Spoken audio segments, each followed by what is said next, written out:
Get ready to discover some of the most actionable DevOps techniques and tooling, including performance and reliability for some of the world's smartest engineers. Hey, I'm Joe Colantonio, host of the DevOps Toolchain podcast, and my goal is to help you create DevOps Toolchain awesomeness. Hey, it's Joe, and welcome to another episode of the Test Guild DevOps Toolchain podcast.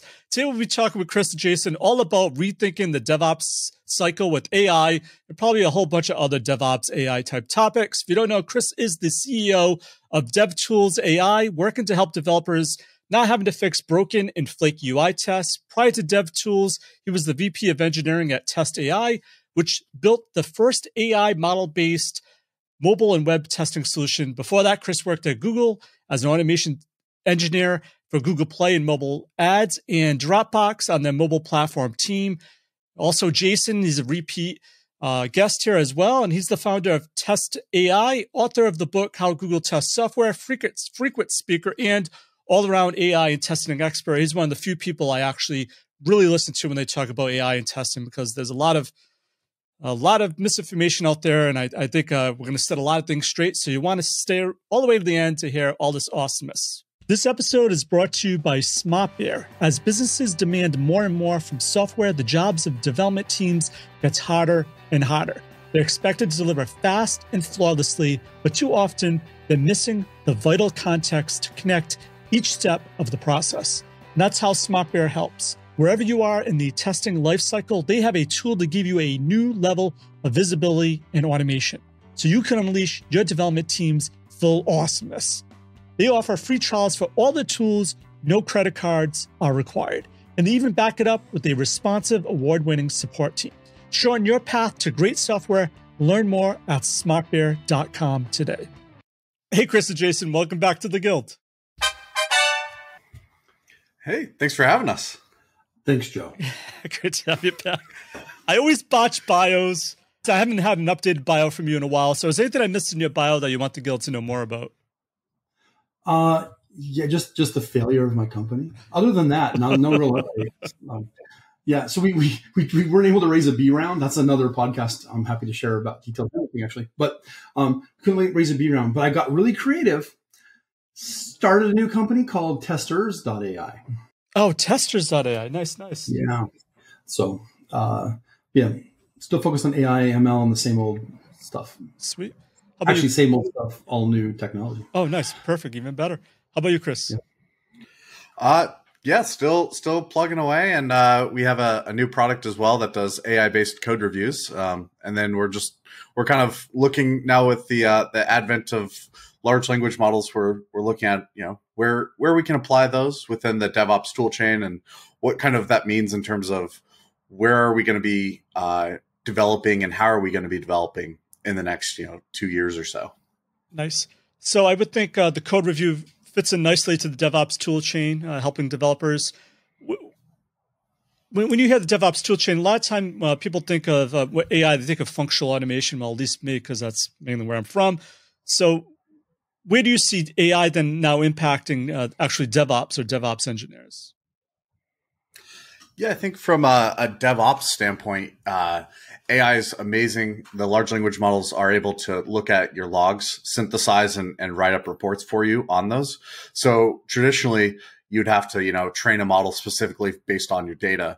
Now it's able to just suck in the data, read it, human-like, and be able to then summarize and report on that. And so I think that's really the biggest impact that we'll see in the DevOps side with monitoring. Anyways, I think you'll also see where it can be applied with coding, code review. I think it'll just kind of affect each of those chains individually, and it'll be interesting to see over the next year or two where each of those gets kind of disrupted. But I do believe all of those areas will be disrupted with these large language models like OpenAI.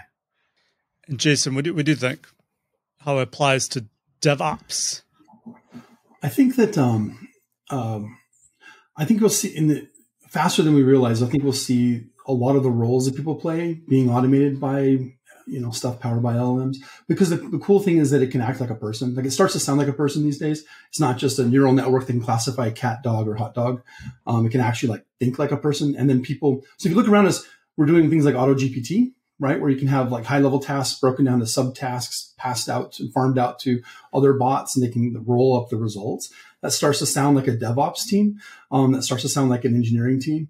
And then things with you can start to imagine, you produce the code, right? Like the AI produces the code. Everybody laughs today and says, oh, it's not that great a code and there's bugs in it and stuff. But guess what you can do? You can now run that code via that chat interface, find the breaks, pass those breaks back to the original LLM, and it can fix them. So that starts, again, sounds like a DevOps test kind of loop there too. So I think we'll see the automation of what traditionally is human handoff in Slack and API, hard-coded APIs will be handed off to more natural language automation flows in the next 18 months. All right, I'm just assuming when people hear that, Jason, they're kind of freaking out like, what? It's going to replace DevOps? So do you see replacing people? Or is it just replacing titles and with new titles? Which do you want for the clickbait? Clickbait. Both of them. I'll say both are true. There was a really good presentation I watched last week where someone talked about just automation in general. Forget AI and all this other buzzwords. But the funny thing is, when you automate things, like everyone thinks there's going to be this cost savings because once you automate it, there's no humans needed. The reality is in almost every kind of general automation product, there was like a formal study, I think, related to it, but is that once things become more efficient and automated, you do more of that. So I imagine in the next 12 to 18 months, it won't be like a sudden mass loss of jobs. It'll be people are just shipping 5 times faster, 5 times more often, and with 5 times kind of more confidence is really what I think will happen in the near term. But ultimately, yeah, I mean, you see where this is going. It's exponential, right? So I think anyone that predicts out more than 18 to 24 months is confused, actually, or disingenuous at worst. Yeah, I'd like to just add on to that as a valid point, but but no, I think very similarly because ultimately the thing is these companies are profitable today, and so if you can have one engineer and 5x them, and you're already profitable with an engineer who's 1x, you can get 5x the features done now. And I don't think there's a real incentive for most companies if they're in a competitive space and not just trying to cost cut. To cut your engineers. It's and if their competitors are doing the same, then it's it just will amplify that gap that they would have to close. And so I think that you can't really fire an engineer right now and assume that like AI would take over, but you can start to assume that these engineers are going to be far more efficient, and that's going to be, I think, the key value add. So I think that's key, is being efficient. Maybe over optimistic is that I heard a presentation where if an engineer doesn't take advantage of AI, they'll be replaced. But an engineer with AI is only going to be more productive. And this is what I saw with automation in the early days. Testers that didn't invest in automation and they just did straight up testing. Eventually, they were replaced by people that actually use automation tools as well. I see this kind of similar, but I don't know. It seems like AI is a different kind of beast. Am I being too optimistic with my thoughts here? No, I mean, there's still testers today, right? With all the automation tools, all the automation advances, there's still a lot of open positions for manual testers. And, I think there's going to be some, mythical hurdles or high level hurdles that'll have to be overcome that right now are not solved. And it's, unclear how achievable it is or at what cost it would be solvable. But, things like being able to take in the code base and take in the whole context of the code base, right? That's, I think, large enterprises, they have massive code bases that you have to understand before you can write a line of code. LLMs today don't have that ability to understand this specific code base. I think the other aspect of it is trust, right? So there's these articles like Samsung saying their code leaked because their engineers were using ChatGPT. And so there's a lack of trust of AI. Where's my data going? So these models are also going to have to be able to be, siloed so that an engineering or a company can trust it. And so I think you have to kind of overcome some of these hurdles. And to Jason's point, it's unclear right now, how much context can be, loaded in. Right now it's, 8,000 tokens. It'll soon be 32,000 tokens. But like the cost is, I think double to just do 32,000 tokens, but the number of tokens you need to, make this work for a large code base is going to be, millions of tokens. And so it's like, what does that cost? And is that worth, a human salary? Unclear. I think a lot of what you see today is all started with new projects. So I haven't seen AutoGPT with, an existing project and add on to it. I'm sure it'll happen soon. But, they're going to have these obstacles to overcome to add that value. And so that's, I think, going to be the real challenge that we'll see. But when you see that, I think then it starts to become a real question. Yeah, I think that I wasn't asked, but I'll jump in, is we'll see the reverse of what happened with before. Like there's, I don't even know I think I'll try to look at the data and I think it's real. I'm pretty sure. Yeah, I verified it before once that there's more tellers today than there were when ATMs were invented. And that's, there's population growth and other stuff and other factors into it, but it wasn't devastating. And there's also, I think, more horses today than there were cars. I believe that's at least a name. And so, when cars were invented. But I think it's going to eat the different type of people. It's going to eat the middle, the entry to middle level engineers. So I think what you'll see is, and actually it started, hard to tell things, whether they're macroeconomic or not, but I think you'll see a lot, you'll see a slowdown in hiring of junior folks, I think across the board, regardless of discipline, because the grunt junk work can't be handed off to, you'd rather hand it to ChatGPT than an intern, or than a freshie out of school, because you can control it. It works whenever you are working and you can make it work in your style. And for example, like I'm writing probably twice as many blog posts as I used to, with ChatGPT. And I also don't ask Chris for feedback on them anymore. And and the quality is going up and up. With ChatGPT, it is going up. But the other thing is, I think we're starting to still see, though, like Chris said, when you get to that larger scale thinking, the design architectural kind of thinking, you can't fit that many tokens into an LLM today, but things are getting better with the reinforcement learning where, so if I ask it for to analyze like a giant chunk of code, I can give it in a bunch of pieces and I say, add something to it, right? It'll add to it, but it will truncate and abbreviate subsections so it can fit in the token box, right? So, and then I have to go manually merge that, or maybe Chris will figure out how to just merge that for me soon. But there's still a lot of room, I think, to grow in terms of scaling up, not just with tokens, but with methods and procedures to scale it up to pretty good size in the near future. Yeah, just to add on, I think to Jason's point, I've already seen this. I've talked to friends who, are at large tech companies, and they were saying the amount of time they're spending with new college hires, interns, is dropping because they just personally don't see the value. It's like if they're asking a new engineer to, hey, can you go do this function?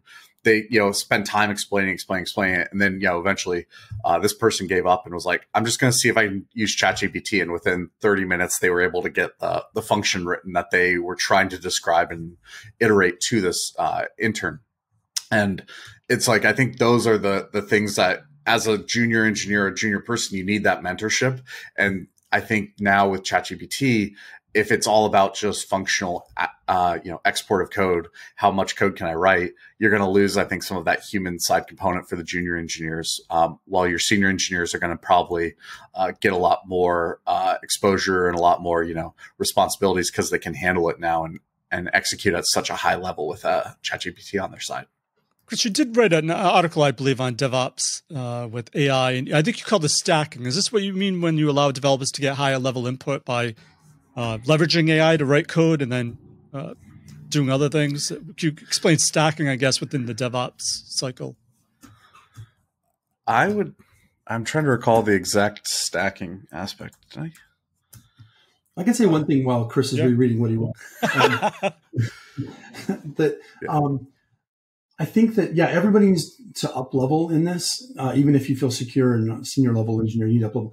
Because the weird thing is once you get beyond the simple functional things like Chris is saying, you actually have to be, when the thing breaks or gives you the wrong code, usually if it gives the wrong code, because it gives you code for an older version of some API or something. But If it can't fix itself, or understanding how to merge it into existing larger code bases is actually a real high level skill. Like that's actually the hard part of engineering, and making sure you're not incorporating new bugs, and you can review and understand what was generated to generate code is doing.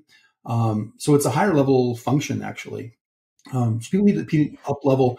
So there's a lot less room at far less room at the bottom rungs for junior engineers to be value add.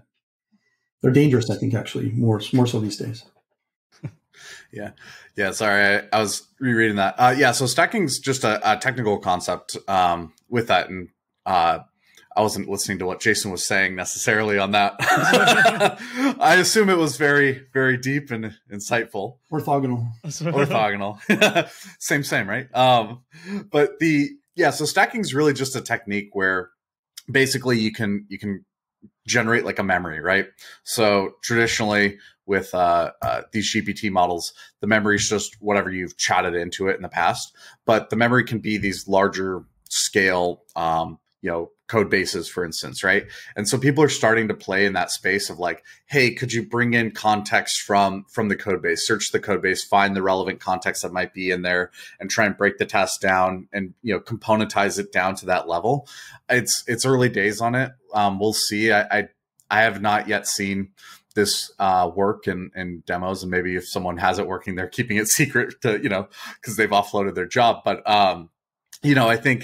I think that's going to be a concept whereby essentially you give it a high level task, and then you can kind of stack up the tasks within it, and it can just kind of use this RL agent to just reinforcement learning agent, I should say, and use that to then execute GPT to figure out what it needs to do, take the memory, understand what it is already there in the code base or what's in this code file, pass that context in to GPT, and kind of keep this loop going until it completes.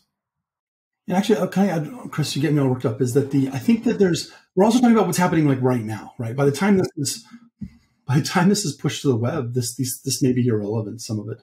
Like there's already papers coming out in the last couple weeks, even last week, where people are getting, so like, the complexity in the CPU cost goes up exponentially relative to the number of tokens. But I've seen some papers come out where they're actually making it sublinear.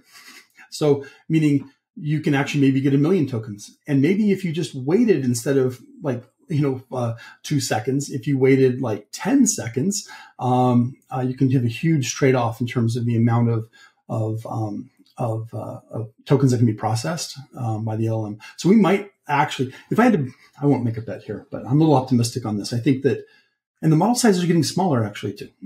So they'll fit on the phones soon, and that also means less memory and less compute to execute them. So I think that we'll probably laugh, because maybe in 12 to 18 months, when I say that, it's probably 6 months, that we'll be able to fit entire, generally decently sized code bases in the tokens here pretty soon. Like it seems to be real engineering work to make that happen. And that's the huge bottleneck we're focusing on right now. And I think that so we'll probably solve that problem in the next 12 months. So in DevOps, does that mean then we'll have even more frequent releases because the amount of work that could be done for us automatically? And there's I think an entire world where you could basically just you can imagine a world, and I don't think it's crazy at this point to talk like this, but a world where you basically say you're optimizing for revenue or you're optimizing for clicks on an article or podcast, right? And then it just goes and, you have a whole agent that's constantly, generating new variants, testing those out in production without any human input. And just the entire optimization is how many clicks, how many people can I get to buy this thing, right? And they can, configure the buy now button on a Amazon page for colors automatically. It can think of different ways to say add now or buy now. You can give it the flexibility of here's the entire code for the front end. Tweak whatever you want, optimize the back end releases. If you think that it's slow on the database lookup time, right? Spend time optimizing that. So yeah, I think releases are going to go faster, but I think that there's a potential in a world where the releases themselves could just be fully autonomous, where you just give it this task, you give it a goal and say optimize for X. And it's just a continuous release that's constantly testing itself. No humans in the loop at all. And as long as you give it the kind of parameters, those guardrails of like, don't crash, optimize for, you know, this thing, like it'll just go and it'll find the best path. And I think that's starting to become more and more of a reality or a probability. So are you saying the only goal of the DevOps engineer then at that point is just setting parameters? Potentially, yeah. Setting up logging, setting up the core infrastructure to actually allow it to monitor those parameters, right? So if you gave it, you know, you integrate open telemetry, you integrate the, you know, all the API call times, you give it the access to the finalized metric of, you know, subscriptions or purchases or whatever. It could then handle a lot of those. It could look at the monitor the logs and say, hey, I did this push. Now I'm seeing a bunch of crashes on the back end. Let me roll that back. Like there's, I think, a world where if you have enough of these agents, those agents can then, you know, self-optimize. That's my personal thought anyways on the matter. Jason? Yeah, you can tell. You know me enough, Joe. You know I'm like, I'm confident. The eyes are plugging out like. That's a problem I've had since child. The doctors were like, it's okay. It's the way it is. Good thing my kids is nuts. That's right. But, in case they're watching this ever. But no, I think two things are important. I think one is that I think Chris is right about this kind of autonomous new layer being introduced. And it's not that ridiculous because we used to have a bunch of DBAs, database administrators. Where are they? But it's because we've had higher level tools and these things become standardized and commoditized. And the things he's talking about right there are things that we used to worry about with databases, right? It's just now it's more complex because it's compute, storage, you know, memory, distribution. So I think it's very plausible. And that stuff's happening right now. There's companies they're working on that right now. But I think the simplest, most tactical thing to think about it to make this, in terms of LLMs, have an impact on things today is you used to, even like Chris said this, Chris just said, you know, oh, we've seen a bunch of crashes, go try to fix it, right? That loop, I don't think it's going to be the place where the DevOps says there's a bunch of crashes. It's just going to look at the logs. And there's a crazy thing because I think people are using LLMs. If like this is worth at least $100, I think, this little meme here, and that is that people are looking at LMs to do what they do today, right? Like they're trying to reproduce the same flows that they have today, the same processes, and they're used to having a function that they have to code the heuristics into that looks at the data, right? And they're trying to put those heuristics into ChatGPT or these LMs, just saying, hey, if this and this and this, then this is bad and that, and then analyze this data I give you. I think it's funny that LLMs are actually far more capable of reasoning than people give them credit for. I'm still discovering it myself. You can just say, here's a bunch of my App Engine logs, or here's a bunch of my MySQL logs. Is there anything wrong? You can just ask it that. And guess what? It comes back with intelligent analysis. You can give it a REST call and just say, like, is there anything wrong? You know what it'll do? It'll say things like, it looks like there's a password in the clear. Right? And you go like, huh. So it can tell you things that you didn't even know to look for. So I think we'll transition to that eventually, but we're in the mode right now where everybody's reproducing their functional code in LLMs. But I think they need to, ways they can skip a level and skip a step and just say, hey, what's wrong with this stuff? And it will give you very interesting information back. You don't need to hard code everything.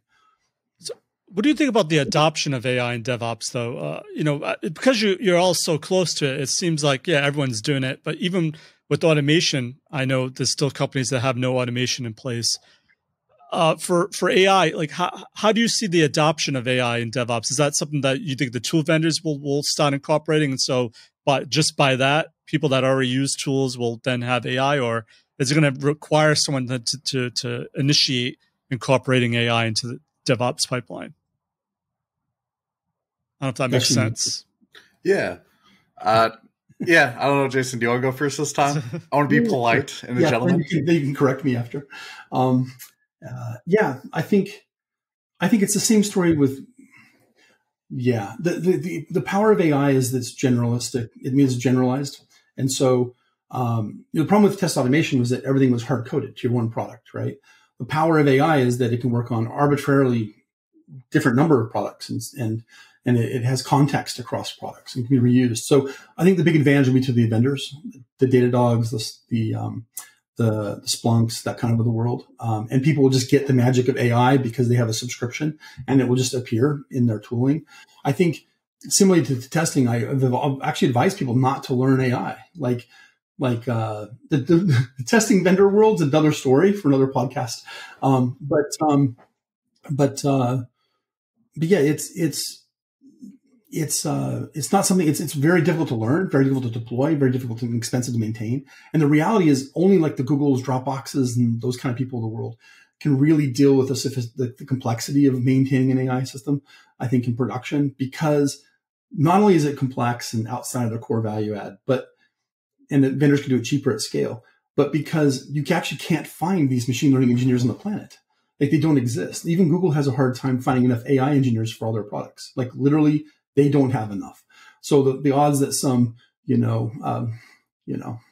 bank in the middle of America is going to have access to some great AI engineers to deal with all the complexity themselves is very low in the near future. So yeah, so I think short answer, vendors, I think, is the major adoption and way to go.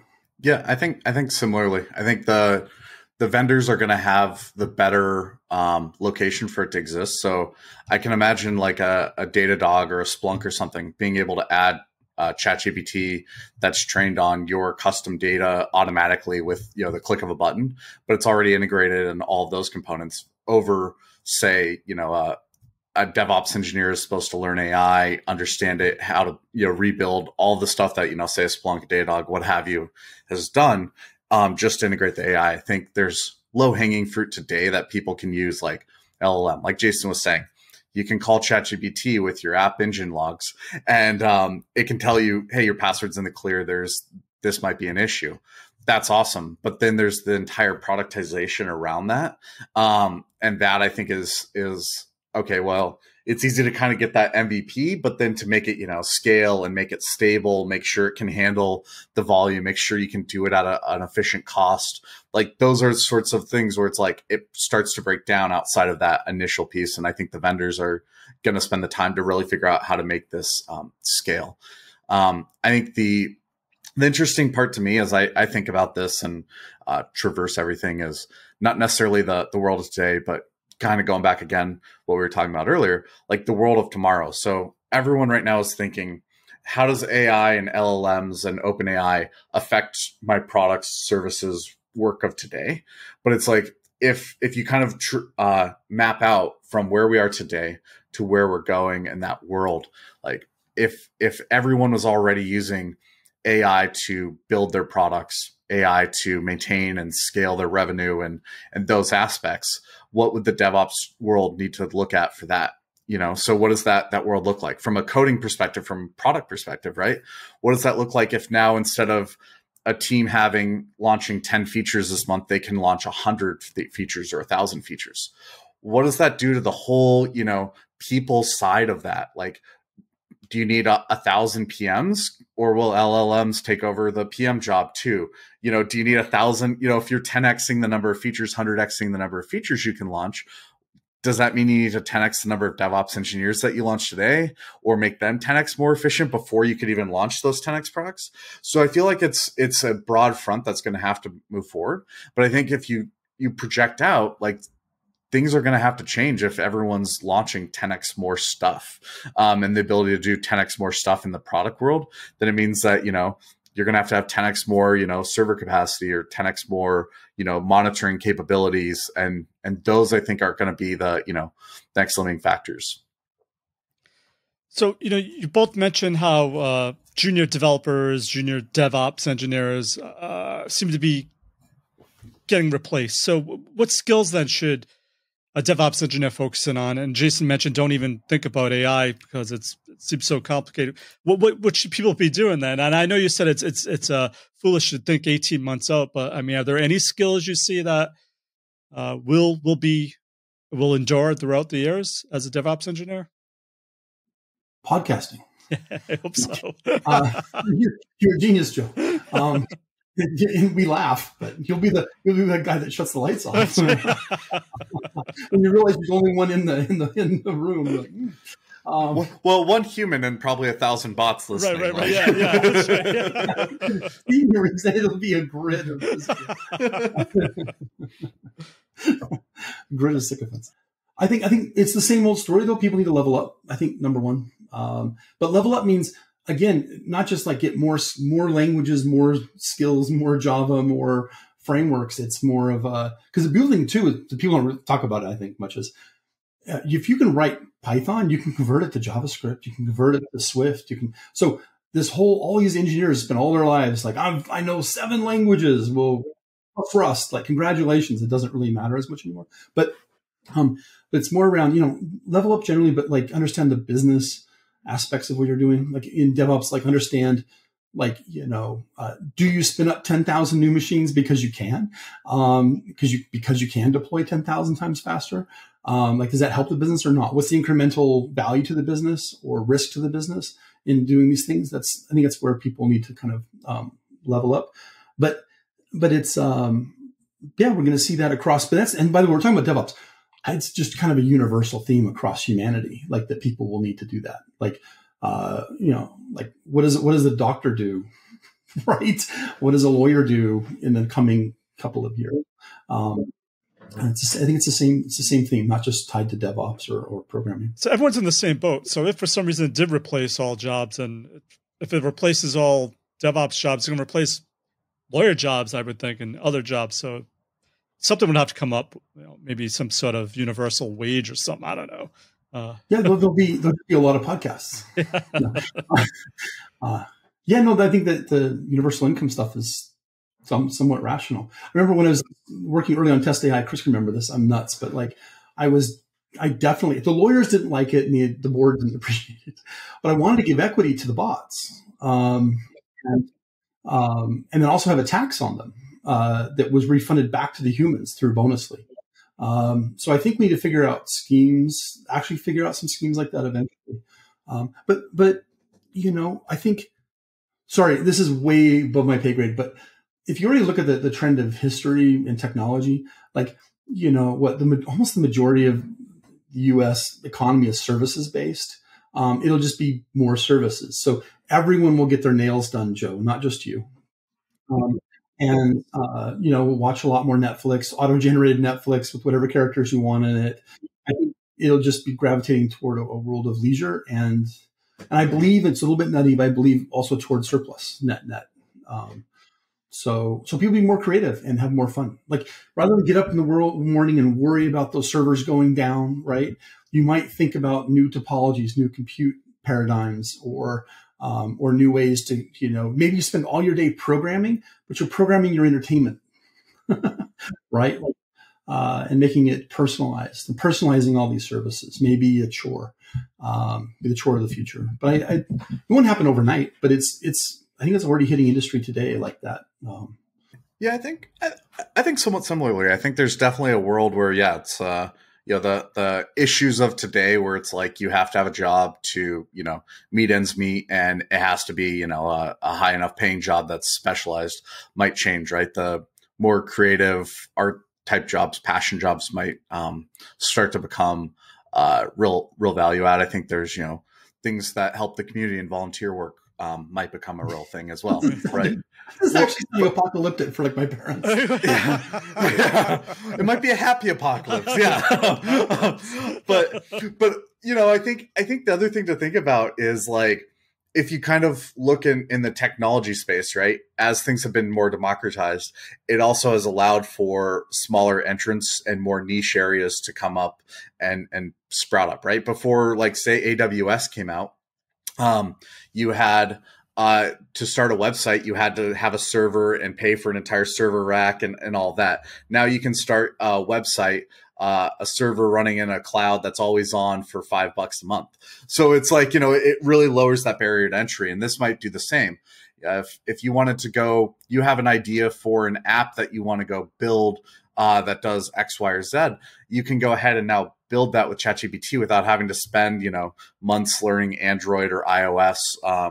To Jason's point, you don't have to learn these new languages. you can kind of go ahead and execute that vision without having to have that resource and all of that, amount of time that you would say spend to learn that. So I think there's a possibility that maybe it's in the short or medium term, but you'll see, I think, an influx of creativity and an influx of different services and apps that come out. So yeah, the general kind of low level generic type of positions maybe are less interesting, but that will allow people to specialize more in interesting and creative ways that we just don't necessarily know about yet. And so I think there's a bit of that. And so if I were, kind of the initial question, if I were a junior engineer, I think focusing on understanding the technology, understanding the business, understanding users and how to think through that process and that architecture level aspect of what's the roadmap, how to think, break a big problem down into sort of, manageable chunks. That's, I think, still going to be keys to success, at least in the short to medium term.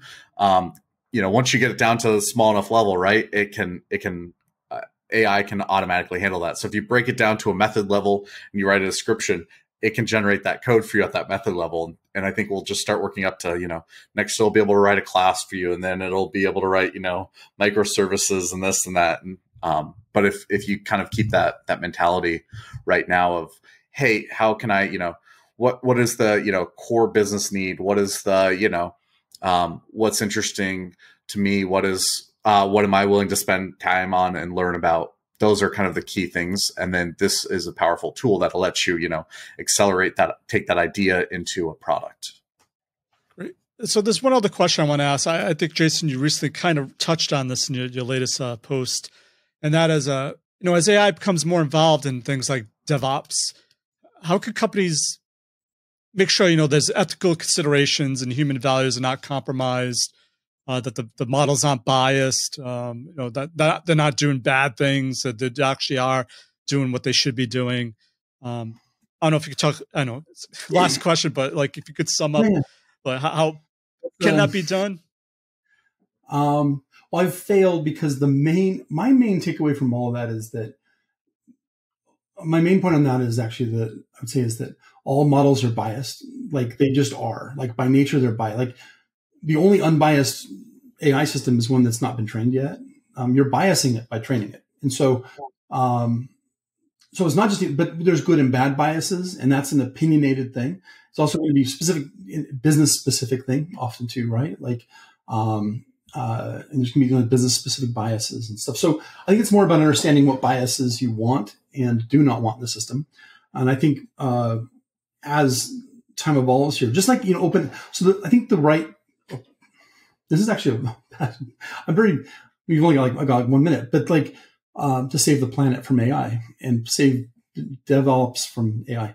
The most important thing to do is around reinforcement learning, I think, in terms of guiding the AI to behave the way you want to. And we'll see a bunch of this coming out in the next 6 months, where you take the core models, then you personalize them, or you customize them using reinforcement learning and other techniques to make them conform to your biases. But there's going to be biases. The question is, and this is part of that leveling up, right? The DevOps person, today, some of the smartest DevOps people are just going like, I don't like crashes, and I like efficiency, and I like failover, right? Like, they need to up level and say like, well, what level of what cost benefit ratio is there for crashes or for bad connections to my infrastructure, or what is the risk tolerance of this business, for example, in at different times of the day or different times of the week, or shopping, Christmas shopping season or something.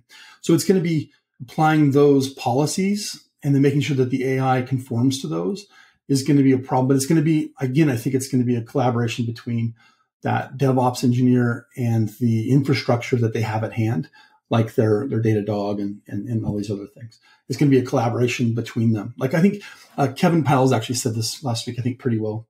He just called it like, it's AI partnership. So it's like, it's not like AI or the human, and it's not just even collaboration, because really does AI collaborate? No, we're still in charge. But we're partnering with those AI systems and partnering with those vendors to impose our whim on them, right? We want all of our DevOps tools to actually act like Netflix. Like they know we don't like horror shows, and they know we like, cartoons. Sorry, that was a little too much, but like My kids use my Netflix, so it's awesome. But like, we got very personal there. You know, especially, bananas and pajamas, by the way. This is awesome. So, but you want to be personalized. So there's a lot of work in that, but it's out of the drudgery and it's a higher level thing. But you have to come up with your biases that you do want. You can't eliminate bias, and then help impose that will on the AI. Yeah, human intelligence layer, I think, will still need to be applied to these, where you can look at that system and actually say, this is correct, this is incorrect. But there's a theoretical question I have, which is like, is there such a thing as no bias? Because if you were, in the DevOps world, right, if you were to optimize for, the servers to be able to support this new feature that requires high latency, in doing that and making that goal happen, you're now biasing against people who have lower latency, right? Maybe more in the rural areas of the country, let's say, where there isn't as good of a connection. But I mean, like if you're on like a 3G, driving, right? Like you're biasing against that person because you're optimizing for the user experience of someone who's on a Wi-Fi connection, right? And so I think that's something where it's like, yeah, similar to what Jason's saying and Kevin is saying as well, is like, yeah, I think you need to have a human layer, human in the loop on that, to be able to then help guide it and figure out what the business needs are and what the core competencies of that is. Yeah, and if you don't need that human in the loop, you're commoditized, and a lot of stuff will be commoditized. Like you can say at some point the AI will just know, like, guess what? These are the optimal preferences for a streaming service or for an email service or for whatever kind of business you are. It's the DevOps are needed to provide biases that are just non-obvious and non-standard and business specific. Cool. Okay, guys, before we go, is there one quick actual piece of advice you can give to someone to help them with their DevOps AI efforts? And what's the best way to find or contact you? Chris, we'll start with you. I've found the fetal position as you think about this, and just rocking back and forth is helpful. But no, I think it's a good question. I think to me, it's don't get too freaked out about it. I've had, the kind of joke, I've talked to a lot of founders and a lot of people in the AI space, and it's, someone's like, oh, I'm really freaking out, having a panic attack about this. And the joke is, oh, is it your first one? Like your first panic attack about this? Because it's, every single time, something big comes out, you think, oh, that's the step. And then you kind of can calm it down and realize that there's these stuff. So I think don't freak out and just realize this is a tool just like any other tool. It can really help accelerate your career. It doesn't have to be, you don't have to view it negatively. It has a lot of really good benefits to society, the world, you personally. If you know how to use it and leverage it, and it can, allow you, if you have a side project that you've always wanted, it can help accelerate and make you overcome that obstacle of, I don't have that resource to do it. It can be that resource. If you wanted to write a book, it can help you write a book and, really help that, or a new app or this or that. It has that capability. So, viewing it, I think, more positively than fearful of my job's going to be disrupted, because it is here. It's going to be here. And so, trying to accept it and understand how to use it's, I think, a much better use case than trying to fear it. Awesome. Jason? You missed a book plug opportunity. Check out my new book coming on Amazon. No, Joe's got a new book coming out. Oh, yeah. Yeah. Sorry. Or whatever. I was going to say what Chris said.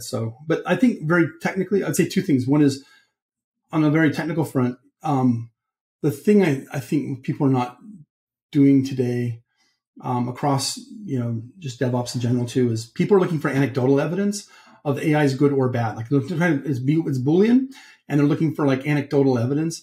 I would say if you're trying to measure the goodness or badness of any AI kind of based system at all, the AI itself or products built on top of it, if you're not doing sampling, you're very likely doing it wrong. And so think about how to do that, and that's really like, measurement at scale. If you're not doing that, then you really kind of don't understand the nuances of the system that you're measuring. And I would add also, the best way to push kind of AI and automation forward is to get an enterprise license for Testers.ai. And for links of everything of value we covered in this DevOps Toolchain show, head on over to testguild.com/P113. And while you're there, make sure to click on the Smart Bear link and learn all about Smart Bear's awesome solutions to give you the visibility you need to deliver great software. That's smartbear.com. So that's it for this first episode of the DevOps Toolchain show. I'm Joe. My mission is to help you succeed with creating end-to-end full-stack DevOps Toolchain awesomeness. As always, test everything and keep the good. Cheers. Hey, thanks again for listening. If you're not already part of our awesome community of 27,000 of the smartest testers, DevOps, and automation professionals in the world, we'd love to have you join the fam at Testguild.com. And if you're in the DevOps automation software testing space, or you're a test tool provider and want to offer real-world value that can improve the skills or solve a problem for the Guild community, I'd love to hear from you. Head on over to testguild.info and let's make it happen.